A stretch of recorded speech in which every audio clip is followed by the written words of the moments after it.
এই যে নদীর এই অবস্থা, এটার জন্য কারা দায়ী? আমি আপনি কিন্তু দায়ী। দেখেন, আমি এমন একটা জায়গায় দাঁড়িয়ে আছি, প্রথমে দেখলে মনে হবে কোনো ময়লার স্তূপে দাঁড়িয়ে আছি। না ভাই, এটা হচ্ছে বুড়িগঙ্গা নদীর উপর দাঁড়িয়ে আছি। যে দৃশ্য দেখলে মনে হয় না এটা কোনো নদী, যেটা হচ্ছে বর্ষাকালে এক রূপ, গ্রীষ্মকালে হচ্ছে আরেক রূপ। মানুষ সচেতন না হলে যা হয় আর কি। দেখেন কি পরিমাণ ময়লা এই জায়গাতে, যে যার মতো কিন্তু ময়লা ফেলাচ্ছে এই জায়গাতে। এই নদী আপনার আমার সবার কিন্তু প্রয়োজন, এটাকে আমাদের যত্ন রাখা উচিত। আর সে জায়গায় কি অবস্থা, ময়লা দিয়ে ভরা। অথচ আপনি যদি বিদেশের দিকে তাকান, পৃথিবীর যে কোনো দেশের দিকে তাকান, তাদের নদীগুলো দেখেন, তাদের যে সমুদ্রগুলো দেখেন কত সুন্দর। আর অথচ আমাদের দেশের কি একটা অবস্থা। প্রত্যেকটা বাসা বাড়িতে কিন্তু ময়লা রাখার নির্দিষ্ট জায়গা আছে, এবং কি ময়লার লোক কিন্তু ময়লা নিয়ে যায়, তারপরেও কিন্তু আমরা ময়লাগুলো এখানে পালাই। ভাই, বাঙালি বলে কথা। অতএব আমাদের প্রত্যেকের উচিত সচেতন হওয়া।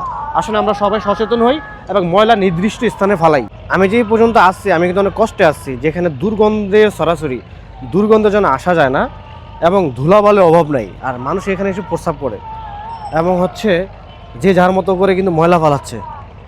এতে দায়ী কারা ভাই? সচেতনতা তো সবারই হওয়া উচিত।